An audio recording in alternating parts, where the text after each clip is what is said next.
Hello everybody, Ben Rogers here, the Raptors Digest. We're getting into all of the Jeremy Lin offseason news and if he can bounce back season, as well as a quick Kawhi update. But first, Riker's going to take us into our Stance sponsorship. Yep, we're 10,000 subscribers. It's a big milestone for Ben and I. Thank you, everybody, first and foremost. But we're jumping back hot into the Stance sponsorship. Now that it's the off season, everybody's tuned in. We're going 10 solid weeks, 10 giveaways. We're going to really roll it out more once a week in the following weeks. But to start it off, to win this week's Stance giveaway, all you got to do, go over to our Apple podcast and rate it and leave a comment. We're growing the YouTube channel, so we're trying to grow our podcast as well. So without further ado, Ben, so that's our Stance sponsorship, but let's break down the news. And there's been a lot circulating tonight. We thought this might be the night that Kawhi would sign. We got teased. Tell us what happened. Certainly, before we get into Jeremy Lin, we got to give that Kawhi Leonard update. And Jalen Rose came out and said he's 99% sure Kawhi Leonard will return to the Toronto Raptors.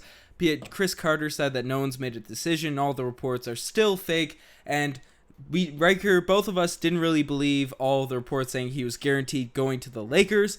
We can't 100% buy into the Raptors reports. At least I'm not. What's your opinion on all the news that has come out? Well, a few things. Danny Green said that he wanted to make his announcement tonight. He was hopeful that he'd make his announcement on his Inside the Green Room, whatever his podcast is called, this evening. And obviously he's made it very clear that he's waiting for Kawhi's decision before he announces where he is going to go. Kawhi Leonard, it's been spotted. He landed, he touched down in Toronto, so that could have been a good sign that he's not out there with other teams. But this could just be his meeting with Toronto. It would be weird if this was just his meeting. I would say there's a little bit more to it than that. But the one thing, Ben, the Vegas odds have the Lakers' chances of winning a championship go up, which means that they're most likely thinking that Kawhi Leonard might find a spot on the Lakers. Now, although we think it's doubtful, and everybody listening probably thinks it's doubtful, bear in mind the Vegas odds had it right about Kawhi Leonard being traded to the Toronto Raptors. So that is the one thing that I don't know what their inside information is, but I think in all aspects, it's looking good for Toronto and Kawhi. Certainly. Kendrick Perkins, he's kind of flip-flop. In the last video I made, he said that the Lakers were a sure thing, a shoe-in for Kawhi. Now he's kind of taking that a bit back and saying that he could stay in Toronto. The narrative has shifted to Toronto. We got helicopters following Kawhi around the city, chasing him in his car. The whole city's on watch. I've been on edge, looking at my phone 24/7, waiting for the news. But things are looking better. My morale is a bit higher from the last video we made. But still, nothing's certain. Nothing's for sure. Both of us have had the opinion he's going to stay ever since we won the championship, and that hasn't wavered. Absolutely not, Ben. But, I mean, like you said, it's been a whirlwind, and I'm sure there'll be more drama surface tomorrow. So we'll talk about what's immediate and right in front of us, and that's the uncertainty of Jeremy Lin. What are you thinking about this whole situation? Well, Riker, Jeremy Lin came to us midway through the season. He was a player that we had a lot of hype for. We thought he'd come in and fill the DeLon Wright role as the off-ball guard coming in off the bench that could slash, get to the rim, play good defense, and be an impact scorer and defender off the bench. So we thought he could make an impact, be a solid player. Unfortunately, that wasn't the case. His three-point shot was horrendous. No other way to put it. He shot about 20% for the Raptors. It took him about 8 games to knock one down and just didn't really fit in with the flow of the team, how everything was going. He didn't end up getting any meaningful minutes throughout the postseason, but both of us know Jeremy Lin has had a very strong career. He's kind of at the twilight now in the age, but he's not super old to where he's completely over the hill. Do you think that Jeremy Lin, if the Toronto Raptors brought him back with a full offseason of work and training camp, that he could maybe fit in and fill that off-guard position? Because we're not going to have much cap room to bring a lot of people in. We did just sign Matt Thomas and a few of these new younger players. So do you think Jeremy Lin still has a role with the Toronto Raptors and he can maybe improve with an offseason to get integrated into the roster? Or is he going to end up walking away?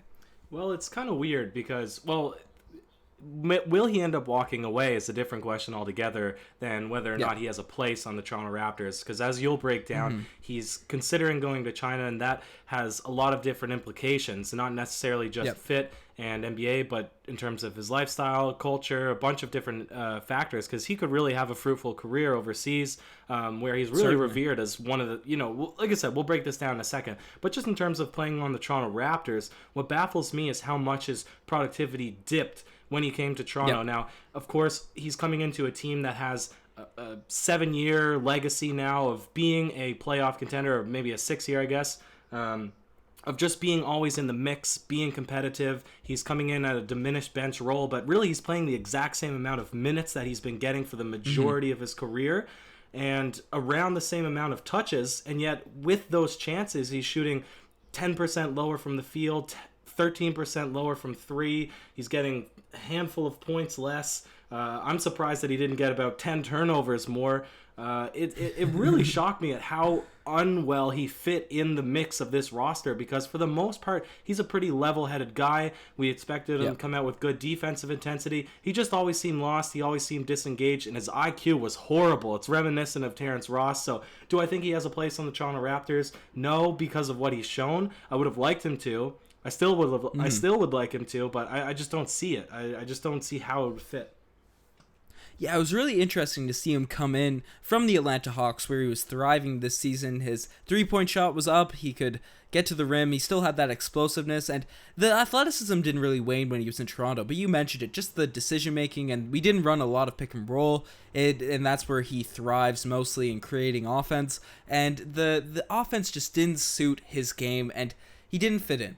And Riker, do you think that could change with an off-season in terms of a training camp to get accustomed to the players, or is the Nick Nurse free-flowing offense that won us a championship just doesn't suit Jeremy Lin's game? Well, you answer me this, Ben. Can a 30-year-old that's made a career in the NBA off of a certain style, I guess you would say, is he able to adapt? That's a very solid point as well.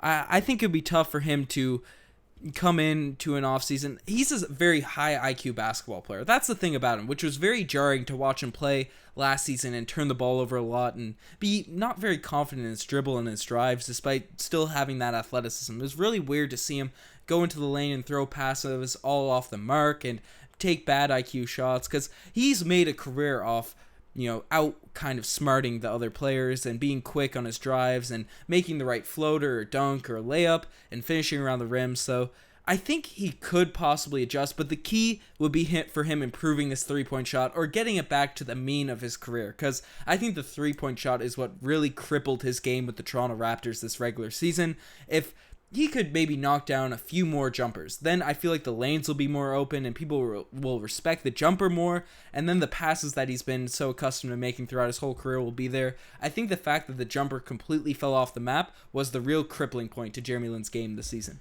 I absolutely agree. He lacked confidence, and we're talking about his IQ and tossing up bad shots, which he certainly did his fair share in putting up bad mid-range jumpers. But, for the most part, I would say that his three-point selection was not terrible.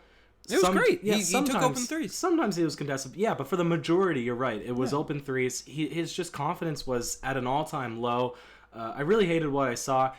But, Ben, this is what the real question is now, and the real interesting thing. Assuming that the Raptors had somewhat interest in keeping him on, there's no way that he played to get any amount of money, right? They would still want to keep him on as close to a minimum deal as possible. Now, whether or not, I have no idea how comparable the salary would be in playing in China, and how the salary equates, right? Even if they were to get the same amount of money, what the cost of living in China is. I didn't do my research before this to figure out those kinds of things. But we do know one thing is that his celebrity status and his ability to maybe get sponsorships and to really play the crowd overseas in China, we've seen it every time he travels. He's loved over there. So could that be something that draws him away from the NBA if he's not able to get more than the veterans minimum or just the minimum contract? Well, Riker, we see it every night. Jeremy Lin, wherever he goes, he has a massive following, even in the United States, even in Canada, whatever gym he plays in. Even I've talked to people that don't really follow basketball at all, that didn't know who Kawhi Leonard was, but knew who Jeremy Lin was. That's his celebrity status just all across the world. He is a huge name, and you brought it up.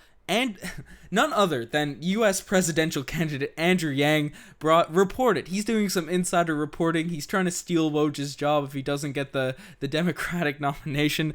But he reported that Jeremy Lin could return to China for this offseason. So it's not just us speculating and him, us making the point that he should, even though that would be seemingly a good fit, because if he's such a celebrity over here, and everyone I talk to from Europe, from just outside, from not North America, are huge fans of Jeremy Lin. Everyone I've spoken to that are basketball fans, so I couldn't imagine just how big and popular he is over there, and how much of a just celebrity he would be in that league. And you brought up you're not sure I looked at a few of the salaries that people had in the Chinese Basketball Association. I'm not sure what the league is called, but Jimmer Fredette, he got paid about 1.8 million, I want to say. Norris Cole, he got paid 5 million per year. Carlos Boozer got around 3. These are numbers I just glanced at earlier today. I apologize if they're a bit off the mark, but it doesn't look like Jeremy Lin would get more than 5 million a season. Maybe because he's such a bigger name than all those guys. Maybe arguably less than Jimmer Fredette, but actually in China, I'd say he's the biggest. He might be able to make more, but it's not going to be ridiculous NBA or Nikola Mirotic in Spain money, I wouldn't say. Yeah, but maybe if you look with at his sponsorships contract now, and all that. if you look at his contract that he played on this season, Yeah. that's significantly more money, and in a market where he's probably going to actually get to play, enjoy the game that he likes, and be more than just a 3-minute role player. Yeah, he'd be one of the best players in the league as well. We've seen, as I mentioned, Norris Cole, Carlos Boozer, they're over there tearing it up. Jimmer Fredette, he's struggling to make an NBA roster. Jeremy Lin, I think we'd both agree, is a better player than Jimmer Fredette. He was put in 70 points a game, it seemed like, when I looked at the box score. So I think Jeremy Lin would really impress over there, be the superstar he is, and live up to a celebrity name. So do you think that would be a better fit for him, or should he try and give it another go in the NBA and wait till he's a couple years older to play over there, whether it be with the Raptors or with another team that will give him more minutes? Well, let me hypothesize here, because I'm a person who's never made the NBA, and for the average Joe... One day, but for the average Joe, $780,000, Ben, is something you have to be CEO to start making that kind of money. Maybe I'll see it in my lifetime, but it certainly won't be in the next 10 years, right? So to say that being on a minimum contract is anything to shake your head at is ridiculous. But now when you're only playing 3 minutes a game, when you're comparing yourself to the rest of the roster that's making anywhere from $5 to $35 million a year to your less than $1 million a year, to the satisfaction that maybe you get being on a world champion team, but maybe not because you don't actually touch the court in the entire playoffs. Do all these things factor in? Now, when you look at, you could go to a market where you're liked, where you're a number one guy, where you're making just as much or more money. It's not the world's biggest stage, but maybe the fans feel bigger to you or closer to you. That is a decision that he's going to have to make, and I don't think it's one that we can really decide for him or really get in his head. That's something that he would just have to decide really what's more important to him. Be in America, which everybody sees as the pinnacle and the mecca of sports, or be somewhere that maybe is a better situation, but in the end, it's not the number one league in the world. So those are things that he'll have to consider, and maybe the Raptors actually do want to keep him and see what he's like over the summer and give him a new contract. I don't know, but I'm not rooting for him to leave and go to China or anything like that, but I just want to see the best for him for sure. Yeah, I'm expecting, whether he's in the NBA or in China next season, especially if he's in China, he'll have a big redemption season. But I think with whatever NBA team he's on next year, if he chooses to stay in the NBA, I think the fit, and he didn't have enough time to get accumulated to the Toronto Raptors system this year. I think one more year in the NBA, or just a season where he's the superstar in China, we'll see Jeremy Lin have a redemption season. He played great with the Atlanta Hawks at the beginning of this year. It was unfortunate that he just couldn't get accustomed to the three-point shooting, free-flowing offense that he brought up with Nick Nurse, that he was really excited to play in, but it was just an unfortunate season for Lin, and we didn't have the time. We were trying to scrape our playoff seeding, and then we ended up going on a long playoff run. We didn't have the time to really get him accustomed and shake out the knots with the Toronto Raptors, so I'm expecting good things from Lin. I don't think his career is over at all, but Ryker, we don't know what's going to happen. Our biggest free agent is coming up soon, so I think all the pieces will fall in place after Kawhi gets signed. or doesn't sign. I absolutely agree, Ben, but the pieces are already starting to fall into place, and as we know, we got good players that we have hope in either way, but you're right. This next day, these next 2 days, however long it takes, it's exciting. Yep, certainly. Well, let us know what you guys think. Do you think Kawhi will stay? Do you think he'll leave? We're going to throw that at the end of every pod until it happens. Do you think Jeremy Lin could have a bounce-back season, a redemption season, whether it be in the NBA or overseas in China? Let us know in the comment section below. You're the best for making this far. Check out the Twitter, the Instagram, all that cool stuff. Ryker, any last words? Lin sanity, Ben. Woo! Cheers.